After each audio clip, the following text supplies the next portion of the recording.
నువ్వు వాటిని ఎట్లా రిసీవ్ చేసుకుంటున్నావు? హ్యాపీ సార్, అందరికీ నచ్చం కదా సార్, ఏ మనిషి అందరికీ నచ్చరు సార్. అదే కొన్ని సందర్భాల్లో దిగినప్పుడు తప్పదు సార్ అది.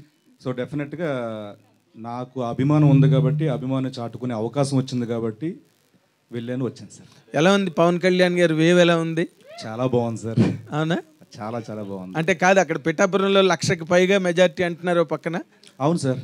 అవునా? అన్నాను కదా సార్ ఆల్రెడీ. అదే అంటున్నా. అంటే నార్మల్గా మీరు ఫీల్డ్ లెవెల్లో తిరిగి వచ్చారు కాబట్టి మీ మాట బాగా క్యారీ అవుతుంది ఇప్పుడు యాస్టీస్గా. నువ్వు అది కొంచెం స్పష్టంగా చెప్పాలి. అవును సార్, నిజంగానే. అంటే నేను 1,00,000 మెజారిటీ అని అన్నావంటే అక్కడ అంత బాగుంది కాబట్టి, ఆ వేవ్ అంత బాగుంది కాబట్టి ఆ మాట వచ్చింది సార్. ఓకే. తర్వాత ఇప్పుడు పవన్ కళ్యాణ్ గారికి ఒక్కరికి, జనసేన ఒక్కదానికే నువ్వు సపోర్ట్గా వెళ్ళావా, లేకపోతే మొత్తం కూటమిని సపోర్ట్ చేసేవా? ఎట్లా? నేను అనకాపల్లి వెళ్ళాను సార్, తర్వాత కాకినాడ రూరల్ తిరిగాను సార్, తర్వాత పిఠాపురం తిరిగాను సార్. మళ్ళీ ఓకే. ఈ యాక్షన్ అండ్ రియాక్షన్స్లో ఏది ఎక్కువగా స్ట్రాంగ్ ఎడ్జ్లో ఉంది, ఏది రేపు గవర్నమెంట్ ఫామ్ చేస్తున్నదని నీకు అనిపించింది? నేను కేవలం ప్రజెంట్ ప్రచారం చేయడం కోసం లేదు సార్, నేను సర్వేలు చేయలేదు సార్. సర్వే చేయలేదు. బట్ మీ ఆనికి మీరు చాలా తెలివైన వాళ్ళు కదా, మీరు వెళ్ళిన తర్వాత ఊరికి అంత ఈజీగా వచ్చేస్తారు వెనక్కి? లేదు సార్, లేదు సార్, నిజంగానే నేను ప్రచారం చేశాను హ్యాపీగా. అక్కడికి వచ్చిన అభిమానులు కానీ, ఆ గ్రామస్తులు కానీ, పిఠాపురం ప్రజలు కానీ, ఏ కాన్ఫరెన్స్కి వెళ్తే అక్కడ వాళ్ళందరూ వచ్చి ఆ ప్రేమను చూపించినప్పుడు నిజంగానే ఆ వైబ్ వస్తుంది సార్. ఇక్కడ భారీ మెజారిటీ రాబోతుంది, ఇక్కడ గెలుస్తారు పక్కగానే, అది చూశాను sir. Very nice, very nice. Thank you sir. Sir సీన్ గారు, సార్ జనసేన కోసం వెళ్ళారు, బాగుంది. కానీ మీకు మీరే వెళ్ళారా, లేదంటే నాగబాబు గారు ఆహ్వానించారా? పార్టీ వాళ్ళు ఎవరైనా? నేనే కాదు సార్, ఇప్పుడు వరకు వెళ్ళిన వాళ్ళు అందరూ మేము ఫోన్ చేసి మరీ సెల్ఫ్గా మేమే అడిగితే వాళ్ళు ఒక డేట్ చెప్తాం అప్పుడు రండి అని చెప్పి అలా వెళ్ళాను సార్.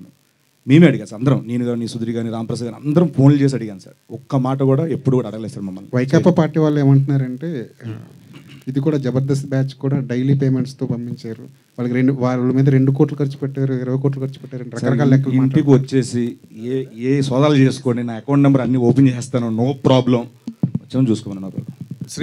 శ్రీనివాస్ తర్వాత ఇంకొక మాట, రోజా గారు మొన్న మాట అన్నారు సార్. ఏంటి సార్, రాజు యాదవ్ కాస్త అదే పొలిటికల్ ఇది లాస్ట్ క్వశ్చన్, రాజు యాదవ్ వైపుకి వెళ్ళిపోదాము. Okay sir.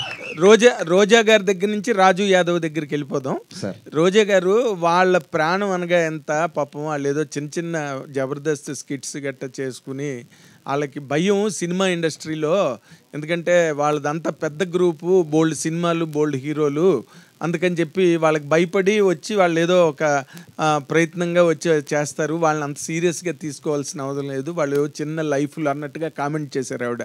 మీరేమో చూస్తే ఎండల్లో, దారుణమైన ఎండల్లో వెళ్ళి అంత కష్టపడి ప్రచారం చేసి వచ్చారు.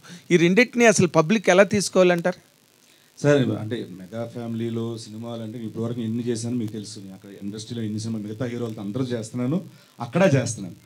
సో నేను ఎన్టీఆర్ గారితో చేశాను, వెంకటేష్ గారితో చేశాను, నాని గారితో చేశాను, మిగతా హీరోలందరితో చేస్తున్నా కదా సార్.